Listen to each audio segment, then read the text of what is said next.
merci à tous. On est ravis de vous avoir aussi nombreux autour de ce premier webinaire là pour faire un peu un point sur l'état des négociations en cours pour la prochaine programmation PAC. Donc, on va faire cette intervention à double voix entre Franck Michel et moi-même, donc Bertrand Dumas, avec on est assisté également de Valérie Lochon qui nous appuie là sur tous les aspects techniques parce que bon, pour nous c'est une première. Moi, c'est mon premier webinaire, donc voilà.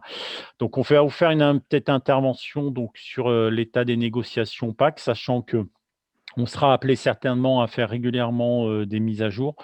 Mais là, à la demande du bureau de la Chambre régionale et surtout du groupe, un des élus qui suit plus particulièrement cette question PAC, on avait pris l'option de faire donc des informations régulières sur l'état des négociations. Voilà. On est quand même dans un contexte où là, les choses s'accélèrent quand même fortement. On va vous présenter ça au niveau du calendrier. Je vais laisser la parole à ce sujet-là à Franck, qui va faire les premières diapositives d'introduction. Et puis, on va regarder un peu l'état des connaissances sur les grands sujets en débat actuellement. Hein. Bon, on peut revenir après. On a pris vraiment l'état des négociations et les points les plus sensibles à l'heure actuelle. Si jamais il y a besoin de revenir sur des éléments plus anciens pour ce qui concerne le contexte de la réforme ou tout ce qui a déjà pu être mis en débat, n'hésitez surtout pas à nous poser la question. On pourra s'adapter et faire donc des points de rappel ou retour en arrière sur d'autres sessions d'intervention. Voilà. Donc, je vais laisser la parole donc à Franck, donc qui va démarrer un peu sur les éléments en termes de calendrier. Voilà. Franck, à toi. Merci Bertrand, bonjour à toutes et à tous. Alors effectivement, comme dit Bertrand, ça s'accélère. Alors on est toujours sur une même période de transition de cette année et l'an prochain pour une mise en œuvre en 2023, mais ce qui s'accélère, c'est les discussions au niveau européen, les trilogues, c'est-à-dire les discussions entre le Conseil, le Parlement et la Commission doivent aboutir fin juin, donc dans 2 mois et demi, avec toujours à cette date une grande incertitude sur les arbitrages et notamment le degré de liberté des PSN, des curseurs que la France pourra mettre, qu'on décrira ensuite. Alors évidemment, dans tout ça, les États membres font des propositions et la France compte envoyer on va dire un brouillon, une esquisse. En tout cas, avant fin juin, il faut que la France ait rendu sa première copie et donc rendu ses arbitrages le plus rapidement possible. Alors en parlant d'arbitrage, eh bien, on en attend dans les prochains jours, c'est-à-dire deuxième quinzaine d'avril. On vous dira sur quel point on attend ces arbitrages quand on définira la chose. Et ce qu'il faut voir, c'est que l'objectif de validation du PSN par l'Union européenne est fin décembre. Donc, d'ici là, les choses ne seront pas complètement stabilisées, même si avec la version V0 de la France, on aura quand même une idée du cadre, une idée plus précise qu'on en a aujourd'hui. C'est pour ça, aujourd'hui, vous verrez que nous bougerons beaucoup de curseurs. C'est un certain nombre d'entre eux pour en voir les effets, mais ça ne décrit pas forcément la situation du futur. En tout cas, on espère que c'est un outil qui vous permettra de suivre ensuite les négociations et leurs impacts. Donc, les travaux au niveau régional sont également en cours. Alors, il y a d'un côté, effectivement, l'information et les échanges, y compris sur des aides qui ne concernent pas le conseil régional, mais qui les intéressent, au sens où ça influence quand même l'évolution de l'agriculture. Donc, on a des échanges avec le conseil régional sur le premier pilier. Et il y a un travail qui doit se faire, qui est commencé et qui doit continuer sur la maquette financière du deuxième pilier. Le deuxième pilier, j'y reviendrai, comportera plusieurs aménagements par rapport à la situation actuelle. Ensuite, Bertrand, donc le calendrier, c'est ça. Alors, le contexte. Alors, déjà, l'Union européenne, comme la France, a décidé d'ouvrir à la société civile le débat sur la future PAC en considérant, et c'est l'évolution de la société, que les citoyens avaient leur mot à dire dans cette politique sectorielle, la première de l'Union européenne. Donc l'Union européenne a mené une consultation et qui a donné, vous avez quelques données sur les graphiques, où en gros, ce que attendent les citoyens d'une manière générale, c'est d'avoir une production alimentaire. Heureusement, c'est son rôle à l'agriculture, mais aussi, et là c'est plus le côté, va dire, le côté qui émerge, hein, c'est les prises en compte de l'environnement et la lutte aussi contre le changement climatique qui devient un thème majeur. Alors, on retrouve ces données dans le débat qui a eu lieu en France, impactant, qui était piloté par la direction, direction du débat national.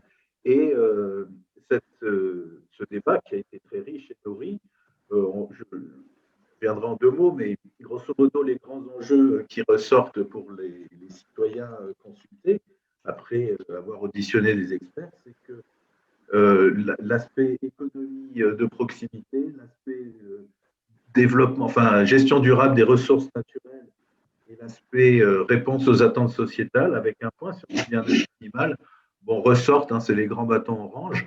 Bon, c'est sans surprise, hein, mais il y a aussi une prise en compte, hein, de la part, et pas seulement des agriculteurs ou des gens des filières qui auraient pu répondre, l'idée quand même qu'il faut que l'agriculture continue à produire de l'alimentation.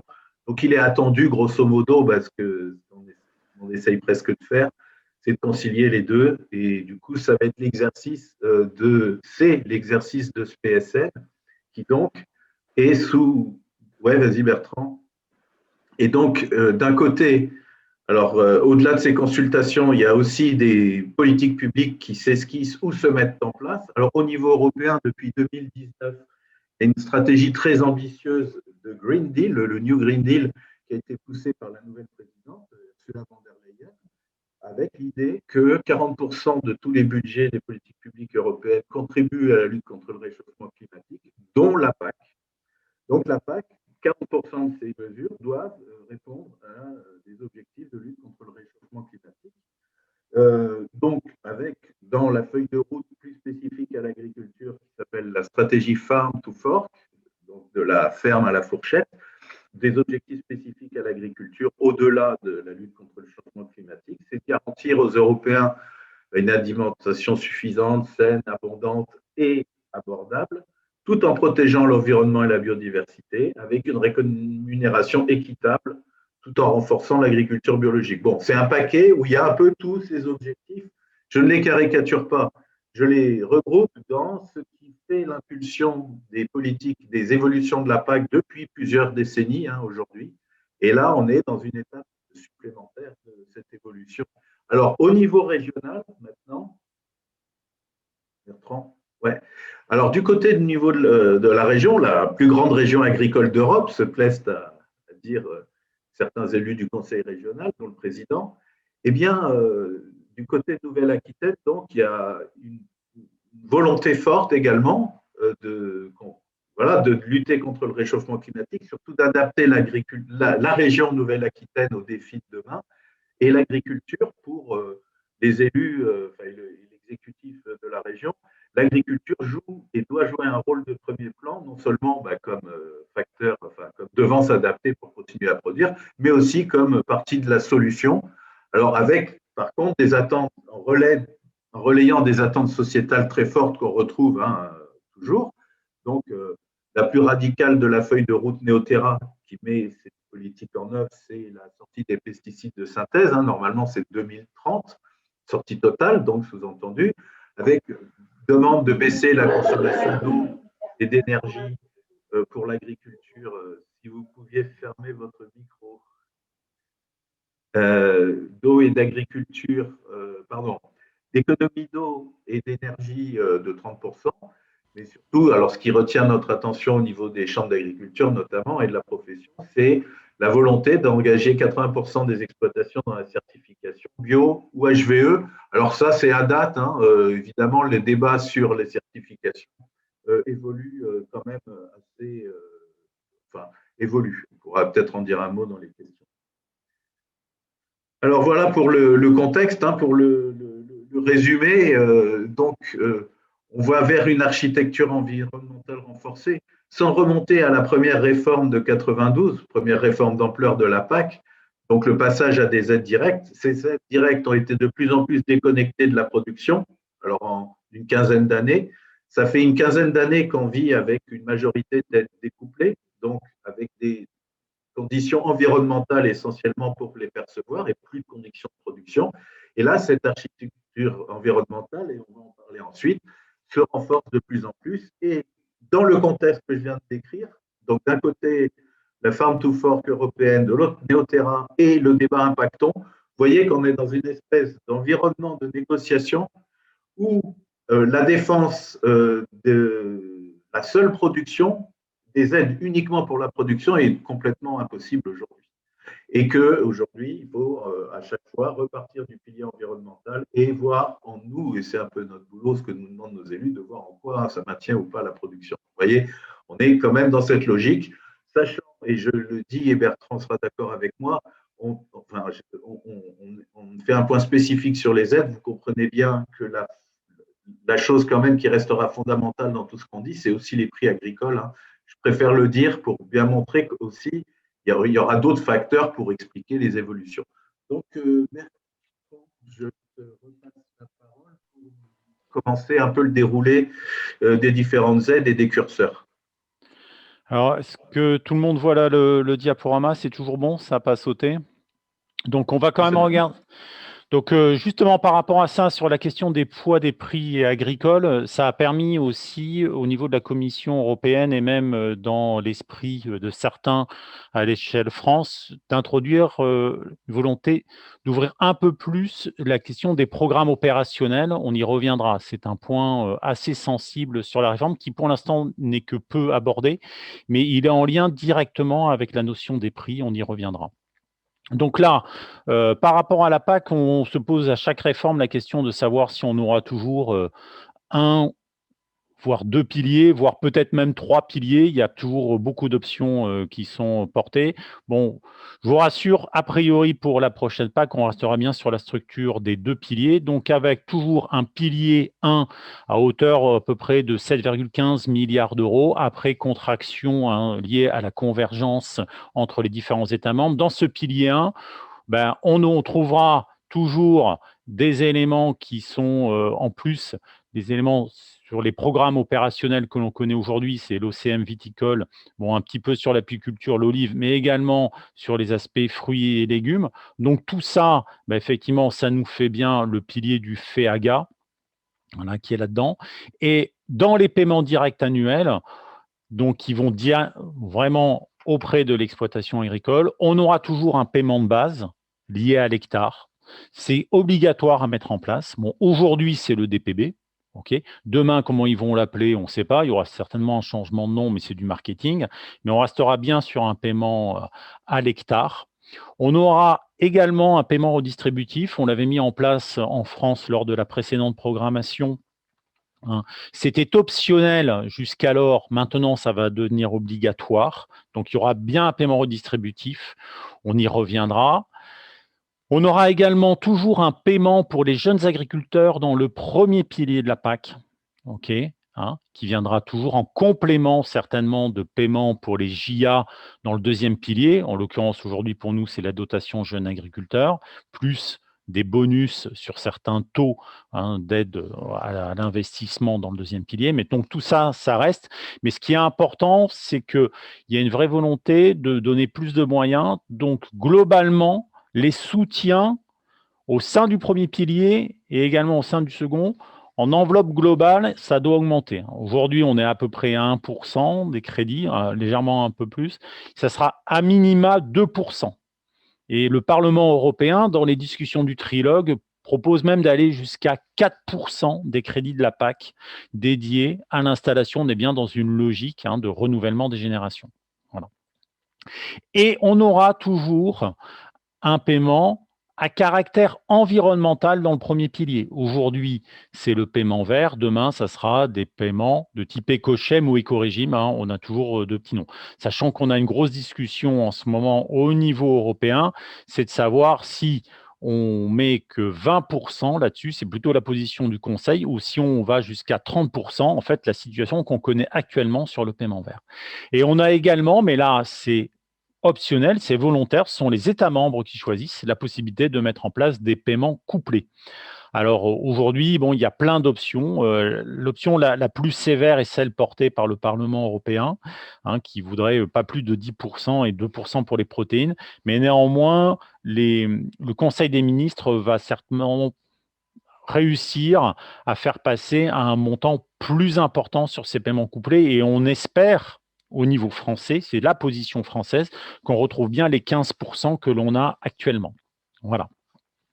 Donc tout ça, ça vient en plus. Et sachant que, bon, tout ça, on a des plafonnements, des réductions, enfin, vous connaissez le jeu que l'on a actuel. Et on a la possibilité d'aller transférer jusqu'à 3% de ce premier pilier pour créer de nouvelles interventions sectorielles, donc de nouveaux programmes opérationnels sur d'autres filières que la viticulture, l'apiculture, les olives ou les fruits et légumes. C'est-à-dire que si demain, les systèmes bovins-viande veulent ouvrir une approche en programme opérationnel, ils le pourraient. Reste à savoir où est-ce qu'ils prennent les sous. Okay, mais par contre, on a d'autres filières qui aujourd'hui ne bénéficient pas vraiment d'aide de la PAC, qui elles aussi se positionnent là-dessus. Dans l'actualité, dernièrement, c'est par exemple la création d'une association d'organisation de producteurs en porc qui rassemble quasiment la moitié de la production française, qui vient de créer donc une AOP et qui a comme premier objectif, au moins chronologique, de demander l'ouverture de programmes opérationnels sur financement PAC à destination des élevages porcins. Voilà. Donc, grosse bataille là-dessus en vision, quoi. Après, on a le deuxième pilier de la PAC, donc toujours le FEADER, qui, je vous rappelle, est sur un système de cofinancement. Alors attention là-dessus, il y a de grosses tensions sur les négociations par rapport aux futurs taux de cofinancement. Et on retrouvera à nouveau des paiements pour les engagements environnementaux, c'est-à-dire des MEEC, des paiements pour les contraintes naturelles, c'est-à-dire l'ICHN, des paiements pour des avantages spécifiques, ça revient un peu aux ICHN, mais là on est dans le cadre européen, à voir comment chaque État membre le décline. Et puis de l'investissement, l'installation, la gestion de risque, qui est un dossier qui est abordé et qui est franchement au goût du jour en ce moment en France, mais qui est très peu étudié pour l'instant, que ce soit au niveau européen ou même au niveau français, tandis que la France est certainement l'un des pays qui mobilise le plus ce type d'action-là. Et puis après, bien sûr, tout le reste, coopération, connaissance, information et leader surtout. En fait, on se retrouve avec un deuxième pilier qui change très, très, très peu par rapport à la précédente programmation. Et on a toujours des possibilités de transfert entre l'un et l'autre. Bon, j'aime autant vous dire qu'aujourd'hui, on acte à peu près toujours un transfert de l'ordre de 7,53% entre le premier pilier et le deuxième pilier. Il semble qu'il y ait à peu près un consensus sur cette question-là. Voilà. Et après, surtout, il y aura une vraie question d'équilibre entre qu'est-ce qu'on va mettre en termes d'exigence dans les futurs éco-régimes et qu'est-ce qu'on mettra demain dans les futures mesures agro-environnementales et climatiques, sachant que l'esprit est bien de simplifier les choses, notamment sur ce qui concerne le catalogue. Voilà. Alors, sur les paiements de base, bon, on a deux écoles qui s'affrontent entre un côté le maintien de systèmes de droit à paiement à l'hectare, donc on appellerait ça des BIS, Basic Income Support for Sustainability. Donc en fait, c'est toujours un système de droit, ou d'autres qui prônent effectivement le passage à un montant uniforme à la surface. Donc c'est le système SAPS qui est déjà en place principalement en Europe de l'Est, donc Single Area Payment Scheme. Bon, à ce jour, franchement, dans les débats, ce qui continue à tenir la corde, c'est bien le maintien de droits au paiement. Donc, toujours une gestion des droits. Alors, ceux qui sont en train de faire de la PAC sur le terrain savent ce que c'est en termes de clause de transfert. Mais a priori, on resterait bien là-dessus. Parce que si on passait sur le système des SAPS, c'est-à-dire qu'on ferait une convergence immédiate et totale, puisqu'en fait, tous les hectares auraient la même valeur en termes de paiement. Donc, pour l'instant, c'est plutôt refusé par une bonne partie de la profession agricole, enfin, surtout au nord de la Loire, cela va sans dire. Après, il y aura certainement un phénomène de convergence sur ce futur bis. Vous savez qu'aujourd'hui, avec nos DPB, on a fait une convergence de l'ordre de 70% du chemin.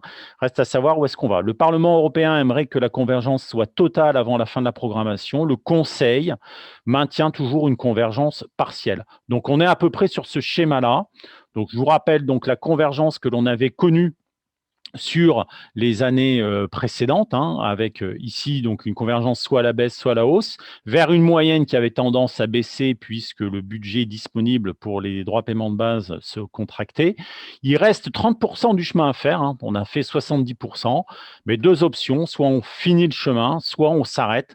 Pour l'instant, le syndicalisme majoritaire s'appuie plutôt sur une convergence partielle, donc qui nous amènerait à 85% du chemin. C'est-à-dire qu'on ferait que la moitié du chemin restant.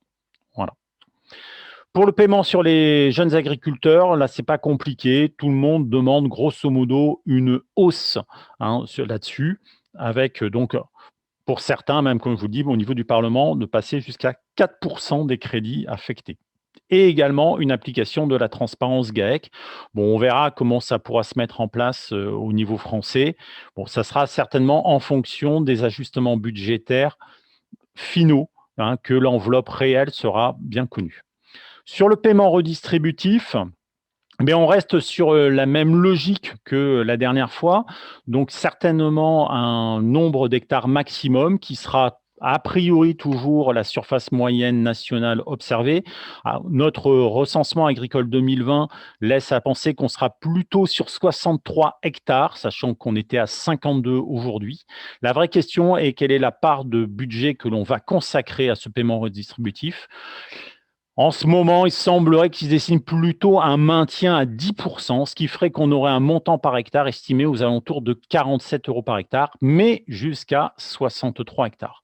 Certains prônent, en particulier la Confédération paysanne, qui est plutôt sur les petites exploitations, d'avoir un système avec différents paliers, c'est-à-dire que les tout premiers hectares du paiement redistributif soient mieux payés que les derniers.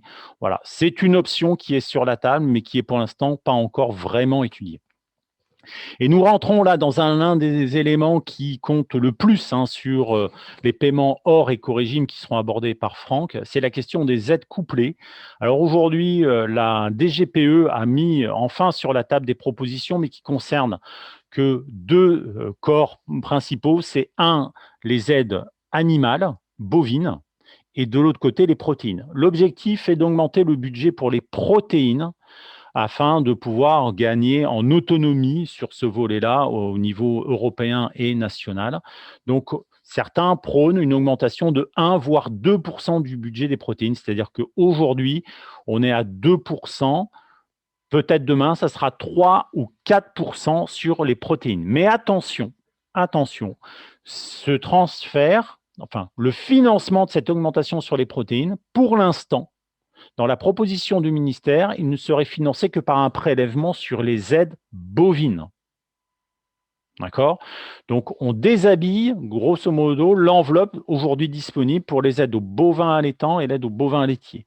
Et l'objectif est même de faire carrément qu'une seule et unique enveloppe bovine, avec des règles qu'on va voir jusque-là. Et puis après, on a également une autre question sur les aspects budgétaires. C'est que si on met en place des programmes opérationnels, il est évident, quasiment évident, que les filières qui choisiront d'ouvrir des programmes opérationnels devront prendre les financements sur les enveloppes couplées qui pourraient leur être attribuées. Donc là aussi, il y a un choix assez cornélien pour certaines. Sauf bien entendu, par exemple, comme la filière porcine qui aujourd'hui n'a rien et qui demande forcément des choses pour demain. Je vous ai fait ici un petit état quand même de la situation en termes de consommation des aides couplées pour Nouvelle-Aquitaine par rapport au reste de la France. On voit quand même que même si Nouvelle-Aquitaine, c'est que 14% des surfaces aidées du territoire national et que 17% des bénéficiaires d'aide du P1, on voit que sur certains postes, bien entendu, sur la prune de transformation, la prune dente avec le Lot-et-Garonne, ça pèse, mais on voit que pour pas mal d'aides, on est au-delà de 20% de la consommation de l'enveloppe nationale. Donc, Nouvelle-Aquitaine est quand même très, très marquée par le poids des aides couplées. Donc, pour nous, ça a une importance importante. Je vous le représente également ici. Ça, vous pouvez le réutiliser, bien entendu. C'est la ventilation des aides. Voilà. Alors, sachant qu'il faut bien avoir en tête que sur la question des protéines, vous le remarquerez même au niveau national, dans les protéines, ces blocs gris, ce sont les légumineuses fourragères, bloc jaune, c'est les semences de légumineuses fourragères et bloc orange, c'est les légumineuses fourragères déshydratées. Vous voyez qu'en ce moment, les protéines sont principalement axées sur des protéines en utilisation en production animale. Les dernières positions de la Fédération des oléoprotéagineux, s'il y a une augmentation du budget sur les protéines, ça ne se fera de manière beaucoup plus équitable, entre guillemets, avec les autres voie de valorisation, hein. Il n'y aura pas forcément que de la protéine animale qui va bénéficier de la progression du budget. Voilà. Donc, sur les aides bovines, bon, les propositions qui sont extrêmement mouvantes, là, c'est la toute dernière qui est sortie des couloirs de la DGPE. On serait toujours sur une aide aux UGB de plus de 16 mois, avec cette fois-ci une différenciation entre les UGB lait et les UGB viande. Le plafond, ça serait 120 UGB par structure avec une application de la transparence GAEC et toujours un niveau de chargement qui sera respecté à 1,4 UGB de plus de 16 mois par hectare de SFP. SFP en mode de calcul ICHN, donc c'est-à-dire tout ce qui est mangé par les animaux. Okay. Et on aurait des montants différenciés. Alors attention, la DGPE communique sur à peu près 70 € pour les bovins laits, 94 € pour les bovins viande. C'est un coefficient d'1,35 entre les deux. Nous, selon nos estimations, on est quand même sur des montants moins élevés. On estime plutôt avec un scénario à 3%, avec un montant à 66 € pour les bovins laits et 86 € pour les bovins viande. Il faut faire très attention, les communications de la DGPE sont souvent sur des calculs, toutes choses étant égales par ailleurs, donc sans les transferts, notamment vers les protéines. Donc, il faut faire attention. Alors, bien entendu, étant donné qu'on a une région qui est extrêmement bovine et surtout bovine allaitante, la baisse des soutiens bovins est relativement conséquente dans bon nombre de départements. OK. Alors, je vous le mets juste un peu plus loin. Il y a des transferts qui se font entre les systèmes. Là, c'est pour les bovins viande. Là, c'est pour les bovins lait. La barre bleue, c'est le niveau d'abat actuel. Et les autres barres, c'est selon les différents scénarios et donc montants unitaires. OK. Mais attention, les échelles ne sont pas les mêmes, hein. Ici, on a des pas de 5 millions d'euros et là, pour les aides bovins lait, le maximum est à 2,5 millions. Donc, ce qui est très, très net, c'est que la compensation, enfin la baisse que l'on observe sur les aides bovines viande est très, très loin d'être compensée par la hausse que l'on pourra observer sur les systèmes bovins lait. Bien entendu, hein, on a trop peu de bovins laits sur notre région et même dans nos différents départements pour pouvoir compenser cela. D'accord ? Le seul département qui serait à peu près à l'équilibre serait le département de Charente-Maritime, selon nos estimations, bien entendu, et à partir de ce qui nous a été communiqué par la DGPE. Voilà.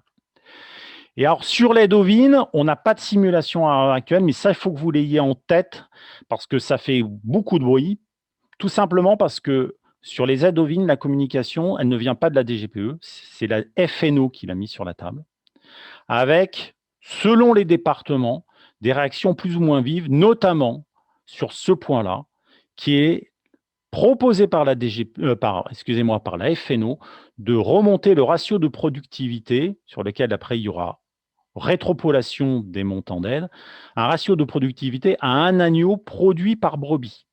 Je vous rappelle qu'aujourd'hui, on a un ratio de productivité qui lui est calculé à 0,5 agneaux vendus par brebis.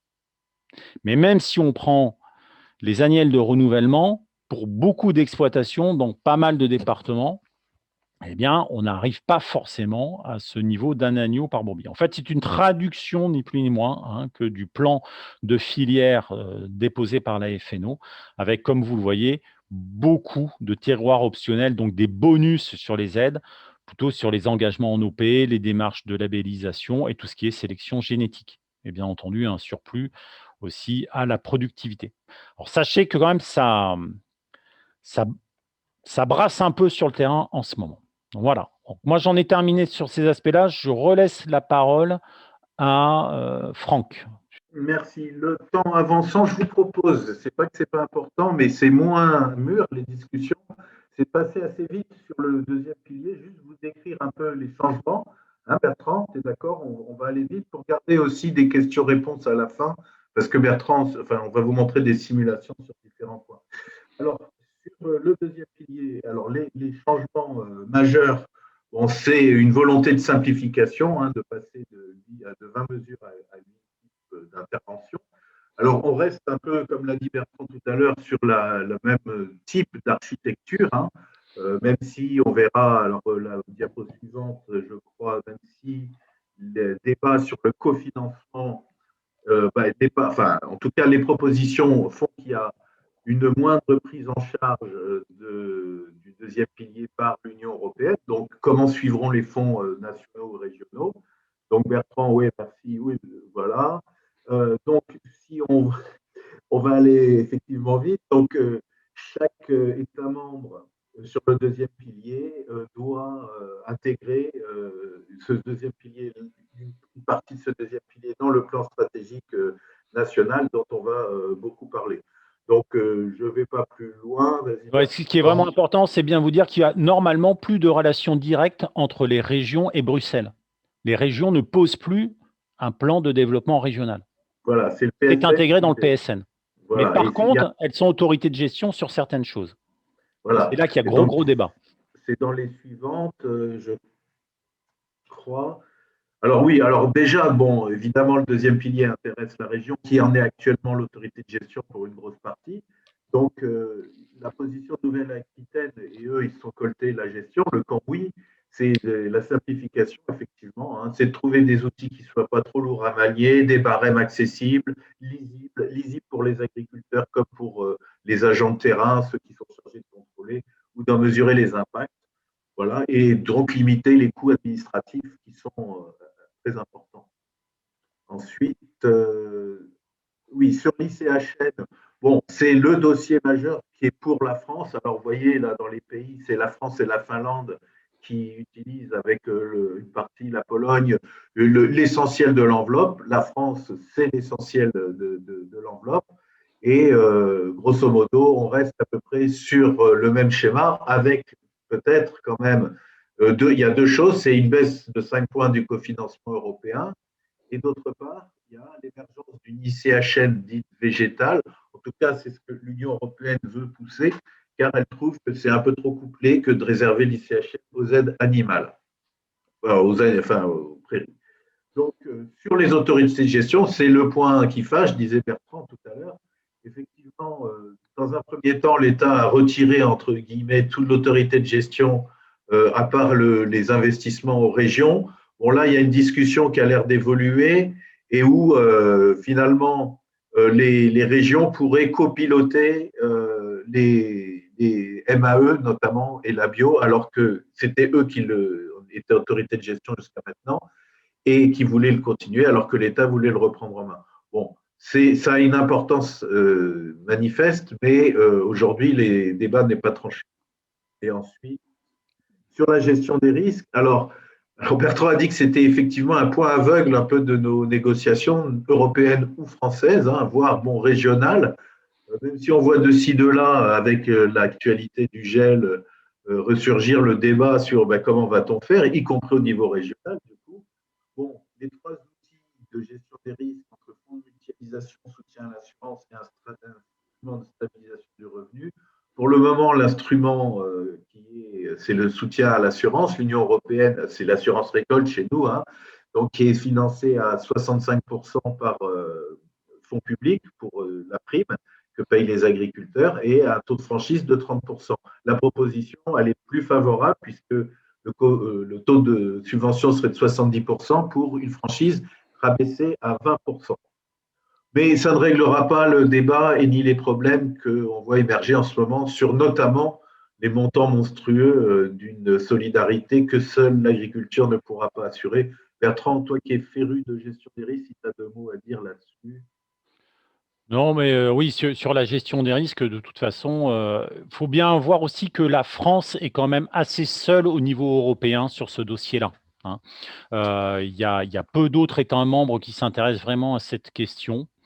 Et ben, les positions, enfin, il faut vraiment qu'on soit force, on va dire, d'idées par rapport à cela, parce que sinon, c'est quelque chose qu'on n'arrivera pas à pousser. Bon, le contexte actuel fait que peut-être la réflexion va à nouveau reprendre, mais sinon, que ce soit au niveau européen et même français, on a quand même pas mal de retard sur ce dossier-là pour arriver à avoir quelque chose de finalisé. Sachant que quand on fait des simulations sur des fonds de mutualisation avec de cofinancement européen, les années où ça déclenche, c'est-à-dire qu'il faudrait réorienter une grosse partie des soutiens vers tout le volet gestion de risque, hein. Il y a un choix quand même important à ce niveau-là. Donc je pense que ça va surtout se régler au niveau franco-français. Tout à fait. Alors, sur les éco-régimes aujourd'hui, alors les éco-régimes, qu'est-ce que c'est? Bertrand l'a montré dans l'évolution de l'architecture, c'est que le verdissement devient le socle obligatoire, comme le sont toujours d'ailleurs les BCAE, bonnes conditions agricoles et environnementales, et du coup serait remplacé par un régime volontaire, volontaire pour l'agriculteur et volontaire pour l'agriculteur seulement, obligatoire à mettre en place pour l'État membre, et qui peut aller de 20 à 30%, comme l'a dit Bertrand, des fonds, 30% comme aujourd'hui ou ramené à 20%, le reste étant refondu dans les DPB ou les futurs DPB. Donc, pour rester sur ce verdissement, donc les conditions de verdissement, 5% de SIE, maintien des prairies et diversité des assolements restent obligatoires pour toucher le premier euro. Et pour garder les 20 à 30% du paiement vert actuel, il faudra que l'agriculteur rentre dans un éco-régime. Alors, sur les éco-régimes proposés par la DGPE, dans une proposition de mars, donc, les principes, c'est la rémunération des services rendus. Et surtout, ce qui est important, c'est qu'il n'y a plus d'obligation de moyens, mais une obligation de résultats. Et surtout, c'est d'avoir des enjeux clairs sur, d'une part, le climat, la biodiversité et les grands thèmes comme la réduction des intrants et la protection des ressources naturelles. Donc, le ministère propose 3 voies d'entrée. La certification environnementale, dont on parle beaucoup, les pratiques de gestion agroécologique, donc tout ce qui touche à l'infrastructure agroécologique, et donc le respect d'un pourcentage d'éléments favorables à la biodiversité et non productifs. Donc sur les pratiques de gestion, on fera une petite simulation. Donc Bertrand, donc l'organisation, donc il y a 3 voies avec 2 niveaux de paiement, un paiement standard et un paiement supérieur. Donc aucun montant n'est évidemment avancé puisqu'on n'a pas non plus tous les critères les critères, les seuils d'éligibilité, le nombre de points ou autre. Donc, pour aller vite, il y a un système d'éco-régime pratique gestion agroécologique, donc la première voie, donc avec un système de grille à points. Je vais vous donner un exemple. L'éco-régime biodiversité et paysage agricole, et ça, c'est Bertrand qui fera un exemple, pardon, excusez-moi, et l'éco-régime certification. Bon, actuellement, on était bio HVE.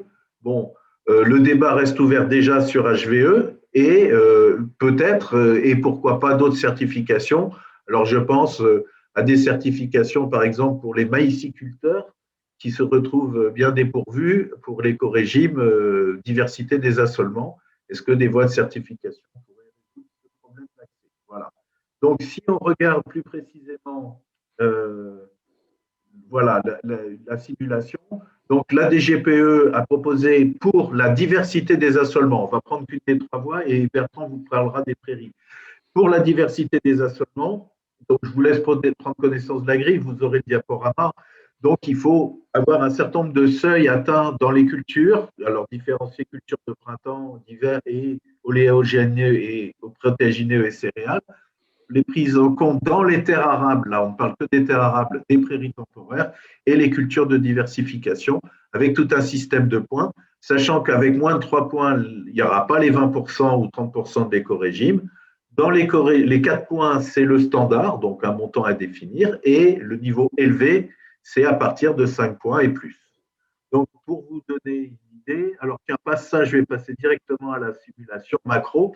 Donc là, avec l'aide de la DRAF, on a obtenu une simulation avec la grille que je vous ai montrée, des seuils. Alors là, on met les exploitations qui ne seraient pas éligibles à l'éco-régime, donc il y aurait moins de 4 points, de 1 à 3 points, avec la grille qu'on vous a proposée. D'une part, ça c'est des bâtons bleus. Donc vous voyez que selon les départements, bon, il y a une très grande variabilité. Il y a quand même, si on prend toutes les exploitations au premier hectare de terre arable, il y a presque la moitié qui ne serait pas éligible, donc qui perdrait presque 80 € par hectare, c'est ça qui est en jeu. Et sur tous les hectares, y compris les hectares qui ne sont pas de terre arable, autour, prairies naturelles par exemple, ou l'arbo quand il y a des primes, voilà. Et si c'est ce que la région propose, enfin la CRA propose, Si on relève le seuil à 10, voire 15 hectares, alors là, c'est une simulation à 10, des terres arables, c'est-à-dire qu'en dessous de 10 hectares de terres arables, il y a accès à l'éco-régime sans condition, c'est une exemption, et au-dessus, eh bien là, carrément, la proportion descend et chute complètement, et il y a presque un peu plus d'un sur 10 qui serait inéligible. Là, on est dans une situation quand même beaucoup plus favorable. Donc, vous comprenez là l'extrême importance de l'enjeu de ne pas prendre les exploitations au premier hectare. Mais vous voyez que ce n'est pas immédiat pour tout le monde d'arriver dans l'éco-régime. Et si effectivement on regarde par orientation de production, vous voyez que, alors il y a toujours l'effet de franchise de 10 hectares, là, qui joue à plein, mais vous voyez que selon les productions, et notamment, on le voit en polyculture élevage, en hors-sol ou en grande culture, il reste quand même 1 sur 5 qui ne serait pas éligible. Donc on parle, là encore, d'une perte de 80 € par hectare. Effectivement, quand on cumule avec d'autres choses que vous montrera Bertrand par la suite, on peut effectivement se poser des questions sur la durabilité de certains systèmes. Ensuite, Bertrand, et là, c'est juste pour regarder les effets. Alors, on avait un fichier plus précis pour le Charente-Maritime et Deux-Sèvres, des RPG à l'exploitation. Bon, j'ai pu trier en fonction du nombre de points obtenus la SAU moyenne et on voit, alors c'est peut-être pas très intuitif, mais en fait si, que plus l'exploitation est grande, plus c'est facile d'avoir accès à l'éco-régime. Donc pour ceux qui imaginaient qu'entre redistribution des aides et environnement, il y avait un lien, en tout cas, il n'y en a pas, enfin un lien positif, en tout cas, il n'y en a pas avec l'éco-régime, tel qu'il est proposé par la DGPE. Et vous voyez aussi, on a essayé de chiffrer les pertes que ça pourrait représenter de ne pas y être dans l'éco-régime, avec un montant de 70 € par hectare pour le niveau élevé, donc 10 € de moins qu'actuellement, et 50 € pour le niveau standard. Bon, c'est un peu, voilà, c'est doigt mouillé. Et vous voyez que, bon, en gros, une exploitation dans la région va perdre, enfin, dans les départements concernés, vont perdre en moyenne 3 000 €. Bon, ceux qui sont au niveau élevé perdent les 10 € hectare, et surtout, c'est les non éligibles qui peuvent perdre, selon les hypothèses, plus de 5 000 € par hectare. Par exploitation, excusez-moi. Et du coup, voilà, c'est pas du tout anodin cette négociation. Alors, elle est encore en cours et on attend, comme on l'a dit en introduction, des nouvelles d'ici la quinzaine qui vient. Bertrand. Oui, alors moi je poursuis. Il y a un autre critère sur l'écorégime, c'est le maintien des prairies non labourées. C'est-à-dire que là, on est bien dans l'objectif de maintien du stock de carbone. Donc voilà, lutte contre le réchauffement climatique et également maintien de la biodiversité. Donc, je vous rappelle que les prairies, donc là, c'est par rapport aux prairies permanentes non labourées. Et dans les prairies permanentes, on a également les prairies à rotation longue, c'est-à-dire toutes les prairies temporaires techniques qui rentrent logiquement dans l'assolement, mais au-delà de 5 années et qui ont été reclassées administrativement en tant que prairies permanentes. Et donc là-dessus, eh bien, pour pouvoir bénéficier d'un niveau de base sur l'écorégime, il faudrait s'engager à ne pas retourner plus de 20 de l'ensemble des prairies permanentes. Et pour avoir un niveau supérieur, c'est s'engager à ne pas labourer plus de 10 des prairies permanentes constatées l'année précédente. Alors pour certaines exploitations, ça pourra poser sourcil, sachant que donc voilà, à ce niveau-là, au niveau de votre exploitation, une fois que vous avez validé la question de la diversité de l'assolement, il faut que vous vous concentrez sur la gestion de vos prairies permanentes. Et là, selon l'attitude que vous aurez, soit vous irez chercher un niveau standard, soit un niveau supérieur. Attention à la différence des montants de paiement entre le standard et le supérieur, c'est toujours largement en débat. Le syndicalisme majoritaire prône un seul et unique montant, un peu comme ce que l'on a aujourd'hui sur le paiement vert. Mais de l'autre côté, des associations environnementales poussent pour qu'il y ait une grosse différence entre les niveaux standards et le niveau supérieur pour, selon elles, inciter un maximum d'agriculteurs à faire des efforts et atteindre le niveau supérieur. Tous ces éléments sont toujours en débat. Voilà. Moi, quand même, à regarder par rapport à Nouvelle-Aquitaine, c'est que la part des prairies permanentes a quand même largement augmenté, ne serait-ce que par rapport à l'effet de requalification administrative de bon nombre de prairies temporaires qui avaient plus de 5 ans lors de la campagne 2018, sur la base de la campagne 2018, et donc effectif à partir de 2019. Voilà. Et certainement que le ratio prairies permanentes sur SCU, qui sera toujours à respecter dans la conditionnalité, sera sur l'année 2018, mais très certainement sur la base après relaqualification, donc plutôt sur un niveau 2019. Et on a fait même une approche par département. On voit que certains d'entre eux, donc principalement ceux qui sont marqués par l'élevage à l'herbe, ont aujourd'hui des niveaux de prairies permanentes sur SAU qui sont relativement conséquents et avec des évolutions importantes entre 2015 et 2020, puisque je vous rappelle que chaque année, des prairies temporaires sont requalifiées administrativement en prairies permanentes sous le code PRL parce qu'elles n'ont pas été retournées depuis 5 campagnes.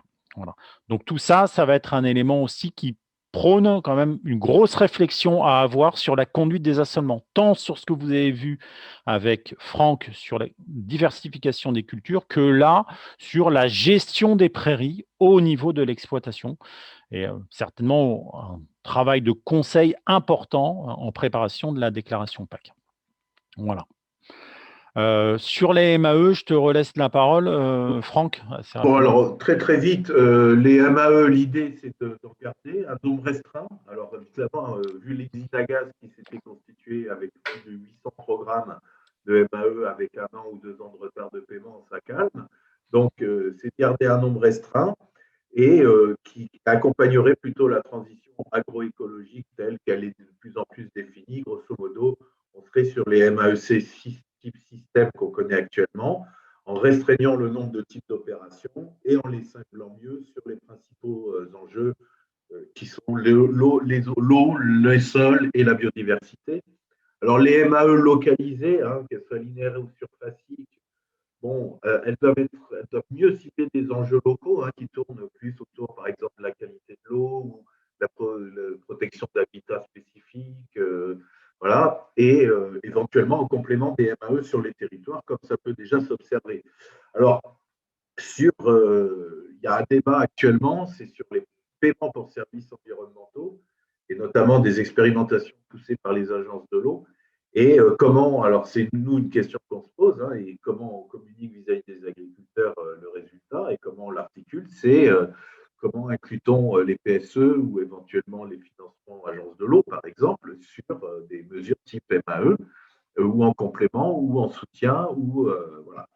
Donc, il y a toute une architecture qui est elle-même dans l'architecture agro-environnementale dont on parle, qui est encore à bâtir et qui, donc, vous voyez, n'est pas encore, enfin, on n'a pas encore une idée précise de ce que ça va donner. Bon, voilà. Ça. Et alors, la PCA a poussé récemment, depuis quelques mois, euh, alors en plus ou à côté des MAE, et voilà qu'on pourrait caler entre les MAE et les éco-régimes, c'est une mesure d'incitation à la transition agroécologique, mais sur la base d'un projet de l'exploitation, avec un objectif chiffré et des indicateurs mesurables sur un pas de temps donné, et avec un financement avec des niveaux d'ambition. Alors, c'est complètement expérimental, c'est à l'étude actuellement dans les services de la PCA. On a quelques données, par exemple, bon, des gens qui s'engagent vers une diversification des assolements, qui prêtent des contrats, voilà, des choses comme ça, et qui en profitent pour diversifier leur circuit de commercialisation. C'est typiquement ce genre d'adaptation qui pourrait rentrer dans ces mesures de transition. Donc, voilà, bon, Bertrand, on passe là-dessus, vous aurez le diaporama. Je préfère qu'on discute de ce que tu vas présenter, Bertrand, là qui là donne des éléments tangibles sur ce qui peut se passer quand même. Donc effectivement, là, on a pas mal d'idées quand même aujourd'hui hein, sur les futurs arbitrages. Donc on s'est permis avec le réseau APCA, sur la base d'un outil qui a été composé entre différentes chambres régionales, sur des approches macroéconomiques où on peut descendre au niveau de la région et du département. Et on fait différents scénarios. Donc là, un scénario qui nous semble plutôt probable, hein, mais attention, hein, ce n'est que de l'exploratoire. On partirait plutôt sur un éco-dispositif, bon, toujours une contraction hein, du premier pilier compte tenu de la convergence entre les États membres. Un éco-dispositif, bon, on fait un peu une réponse de Normand, hein, on nous parle entre 20 et 30%, ben donc on a dit 25%. Voilà, mais ça a un impact quand même, on le verra bien. Un paiement redistributif, comme je vous l'ai annoncé plus tôt, aux alentours de 10% du premier pilier sur les 63 premiers hectares. Une aide JA premier pilier qui monterait à 2%. Voilà, alors les JA ne sont pas toujours très contents de cette approche-là, ils voudraient eux 4%, mais c'est faisable aussi, il y a pas de souci. Un niveau de convergence au niveau des aides découplées de l'ordre de 85% et des aides couplées avec 15% sur le premier pilier. Donc là, c'est bien la position France qui est loin d'être validée au niveau européen, je le rappelle, et avec donc un transfert de 2 points sur les protéines, donc aux dépens des aides bovines. Voilà. Donc bon, ça nous donne ça à peu près, grosso modo, en termes d'enveloppe entre les différentes aides couplées. Mais donc en simulation macro, voilà, on peut le voir par région ici. Bon, en synthèse, c'est pas très compliqué. Il y a une région qui souffre tout particulièrement de cette option-là, c'est Nouvelle-Aquitaine qui perdrait de l'ordre de 5% de ses paiements. Ok, ça fait à peu près moins 58 millions d'euros sur un total quasiment de 1,2 milliard annuel. Ok, et pourquoi notre région perd? Elle perd comme toutes les autres sur le bloc bleu, là, qui est l'écodispositif, tout simplement, ou éco-régime, parce qu'on affecte moins de budget. On passe de 30% du paiement vert actuel à 25% du premier pilier pour l'éco-régime. Donc ça explique la baisse. Derrière, ces 5% sont rebalancés sur les paiements découplés, donc les futurs BIS, ce qui remplacerait le DPB. Donc, entre les régions, on a des hausses plus ou moins importantes selon principalement le nombre d'hectares éligibles. Mais surtout, là où se fait la grosse différence, c'est sur l'évolution des paiements couplés. Et on voit que, effectivement, compte tenu de notre profil plutôt bovin, mais surtout bovin-viande, eh bien oui, Nouvelle-Aquitaine enregistrerait une baisse selon les différents scénarios entre moins 35 et moins 37 millions d'euros sur les aides couplées animales bovines. Voilà. Donc là-dessus, effectivement, on a un impact qui est certain. Et derrière, forcément, on entend chanter le loup, le renard et la belette, puisque en Bretagne, région bovine, mais bovine laitière, eh bien, elle progresserait de l'ordre de 22 millions d'euros au global, mais surtout avec plus 40 millions d'euros sur les aides couplées animales, puisqu'en fait, c'est là-bas qu'il y a des bovins laits et beaucoup d'UGB. Et étant donné qu'on déplafonne finalement l'aide laitière, eh bien, il y a un transfert important qui s'opère. Voilà. Donc, vous voyez bien pour Nouvelle-Aquitaine, un peu cette situation qui est un peu tendue, mais c'est un peu le scénario qu'il y a sur la table aujourd'hui au niveau national. Alors, ça variera certainement, mais c'est ce qu'il y a aujourd'hui. Et on peut même vous faire une approche par département. Donc, dans la lecture, je vous fais l'exemple sur le Lot-et-Garonne.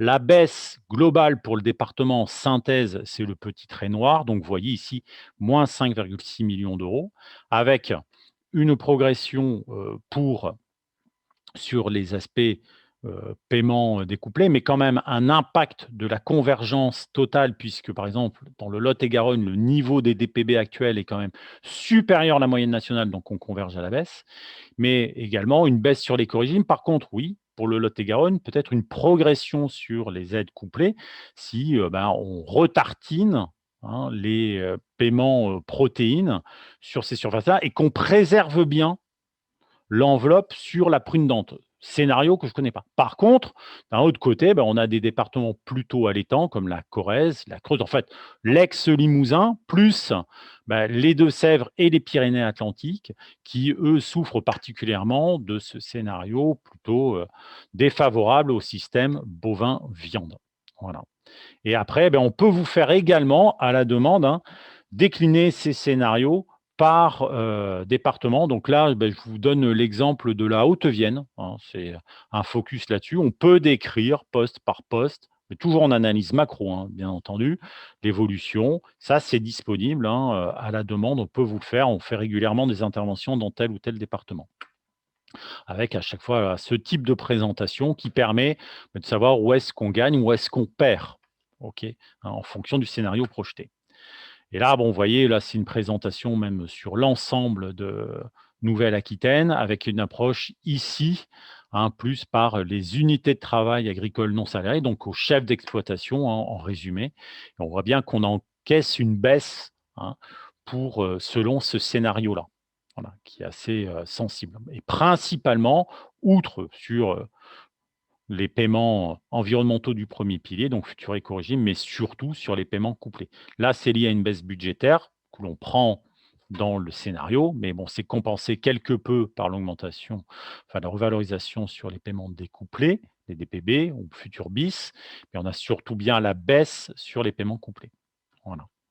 Et on peut même vous faire des simulations microéconomiques à partir des cas types, hein. Donc là, je me permets d'insister hein, sur la grande nécessité d'avoir tous ces cas types dans les différentes productions que l'on peut avoir sur l'ensemble de Nouvelle-Aquitaine, parce que c'est là-dessus qu'on peut faire des simulations microéconomiques des scénarios. Donc là, typique, hein, un cas type de Inosis réseau d'élevage, un système naisseur blond d'Aquitaine avec des grandes cultures, donc système plutôt chargé au niveau de la SFP, qui par exemple se voit hein, rabaisser son nombre d'UGB éligibles pour pouvoir respecter le taux de chargement de 1,4. Et ça, c'est une exploitation qui perd quasiment 2 000 € sur l'aide bovine allaitante. Voilà. Bon, pour des exploitants qui sont à 700 ou 800 € par mois de salaire, ça pèse. Voilà. Donc tout ça, c'est disponible et ça tourne. Voilà. Donc, écoutez, on en a terminé avec Franck. Maintenant, écoutez, on vous laisse prendre la parole si on ne vous a pas complètement assommé sur cette intervention post-prandiale. Mais on est à votre écoute.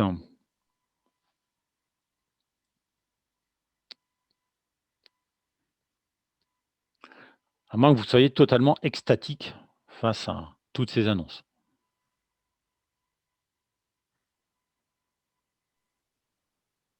Bonjour, c'est Romain Basset. J'avais une petite question par rapport au paiement JA. Oui. Du coup, on parle de l'augmenter, alors ce qui est très bien hein, vis-à-vis de nos jeunes, mais le souci, c'est qu'on le réserve simplement à la première installation, ce qui fait que si on a un gars qui s'installe en individuel et qui, pour des raisons X ou Y, passe en société derrière, il se fait sauter son paiement JA. Et finalement, quand on a 2 JA dans une structure, on le limite à 1, voire les 2 le perdent dans certains cas. Oui. Des perspectives d'évolution pour que ça soit un peu plus simple et… Alors, oui, vous touchez un point que j'ai à peine effleuré hein, quand j'ai présenté la question des JA. C'est encore en débat au niveau européen, puisque la France pousse pour qu'il y ait reconnaissance de la transparence sur cet aspect-là.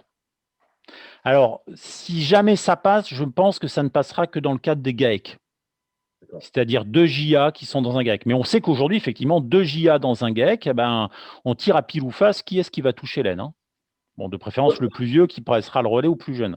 Après. Ouais, mais en l'occurrence, si jamais il y a des installations successives, il y en a un qui le perd aussi, quoi. Ah, mais on est d'accord. On est d'accord. Mais pour l'instant, on en est encore au débat européen. Voilà, sur ce point-là. Mais en tout cas, la volonté y est bien hein, de revaloriser les soutiens à l'installation. Et après, attention, dans les derniers trilogues, il a bien été confirmé qu'il faut absolument que chaque État membre définisse correctement ce qu'est un JA ou un nouvel installé qui peut prétendre aux aides. Donc là, il y a un gros travail de rédaction à faire là-dessus. Oui, Simon B. Qui a levé la main. Oui. Bruno, on t'écoute. Oui, c'est moi. Oui, bonjour à tous. Par rapport aux prairies permanentes, par rapport aux 10% et aux 20%, ça veut dire que, enfin, je ne sais pas si j'ai bien compris, ça veut dire que bon, l'année de référence, ça serait plutôt 2019. Non, en fait, c'est chaque année, c'est toujours dans la N-1. Ouais, c'est toujours N-1. C'est-à-dire, Bruno, J'ai 100 hectares de prairies permanentes en 2022. En 2023, si je veux accéder à l'éco-régime, il faut de niveau supérieur, il faut que je m'engage à ne pas retourner plus de 10 hectares. 100 de ces 100 hectares. Donc, il faut que j'ai toujours 90 hectares de prairies permanentes. Ouais, c'est ça. Attention, là où on ne sait pas, c'est ne pas les avoir retournés. Il ne faut pas que j'ai retourné plus de 10 hectares de prairies permanentes. Et on se pose la question, et la DGPE ne nous a pas encore clairement répondu, si je retourne des prairies permanentes pour les renouveler et que je les remets en prairies, il y a bien eu une opération de labour. Et la DGPE nous dit, ouais, mais opération de labour, vous avez relargué du carbone. Donc pour nous, ce n'est pas bon. Mais nous, on leur pose la question, comment vous faites pour vérifier, pour contrôler aisément, puisque vous voulez de la simplification, que les prairies ont été retournées? Le monitoring. Ben voilà. Mais ça semble compliqué. Mais pour l'instant, on n'a pas de réponse de la DGPE là-dessus. Oui, mais bon, ça veut dire quand même que tu as la marge de 10%. Quoi. On a quand même une marge de 10%. C'est pas figé. Quoi. Ah non, on n'est pas figé. Ça, je suis bien d'accord avec toi. Et enfin, au titre de l'éco-régime. Au titre de l'éco-régime. Après, d'un autre côté, c'est vrai que si tout le monde retourne 10% de ses prairies permanentes, fait tout le monde pareil, on est bien d'accord qu'on va dégrader notre ratio. Ouais, mais enfin, moi, je parle pour notre département que je connais. Si tu veux, tu as tout le sud où tu n'as jamais de retournement. Donc, c'est plutôt à l'ouest, nord et ouest. Et donc, on ne détériorera pas, même si tout le monde allait au 10%. Quoi. Ouais. Ce que je vois bien en ce moment, l'accompagnement des dossiers, si tu veux, il n'y en a pas tant que ça qui. Non, ça ne retourne pas tant que ça. Ouais. Pas tant que ça. Je pense que nous, si tu veux, ça nous fait mal quand même, quoi, ce que tu viens de nous annoncer. Ce n'est pas par rapport à ce critère-là qui nous fait plus mal. Quoi. Ok, merci pour ces précisions. Mais de rien.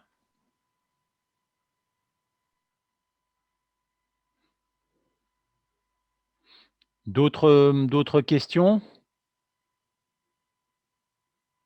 Oh, vous nous laissez? Oui, oui, une question par rapport au verdissement et par rapport à la certification HVE.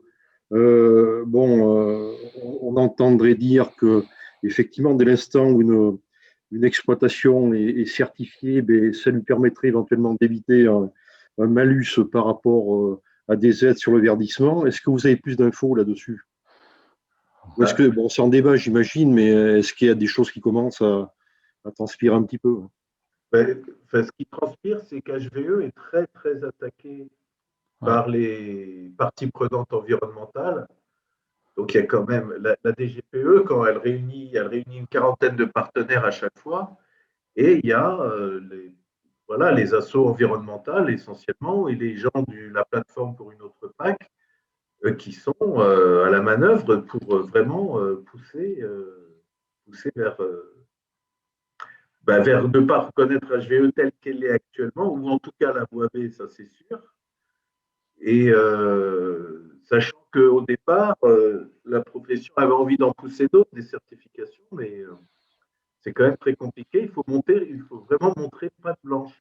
Pour le moment, la bio, voilà, c'est le consensus depuis longtemps, mais au-delà, on ne peut rien dire. Et comme je vous dis, il y a des certifications spécifiques recherchées notamment pour la diversité des assolements. Il y a des certifications comme haute valeur naturelle aussi qui montent. Mais c'est vrai que les associations environnementales tirent à boulet rouge sur ces dernières. C'est un peu compliqué. Voilà.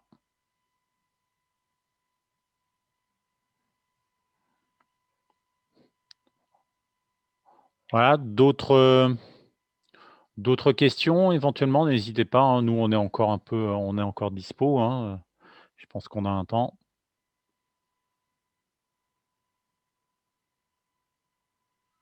Bon, en tout cas, on a fait un tour d'horizon rapide sur les principaux points.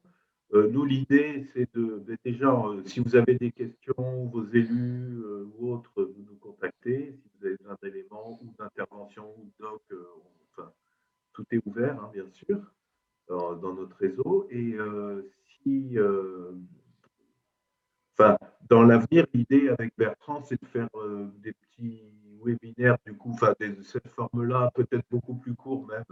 C'est quand il y a des points importants de vous le faire savoir, soit directement par mail en transférant des documents ou des simulations, des notes, soit de faire des petits points comme ça pour que vous soyez à niveau et que vous puissiez poser des questions éventuellement. Voilà. C'est bon pour tout le monde? OK. D'accord. Pas d'autres questions? Bon, bah écoutez, on va vous laisser à votre après-midi. N'hésitez pas. Et puis, bonne journée à tous alors. Merci, bonne fin de journée. Voilà, bonne fin de journée à tous. Au revoir. Au revoir. Au revoir.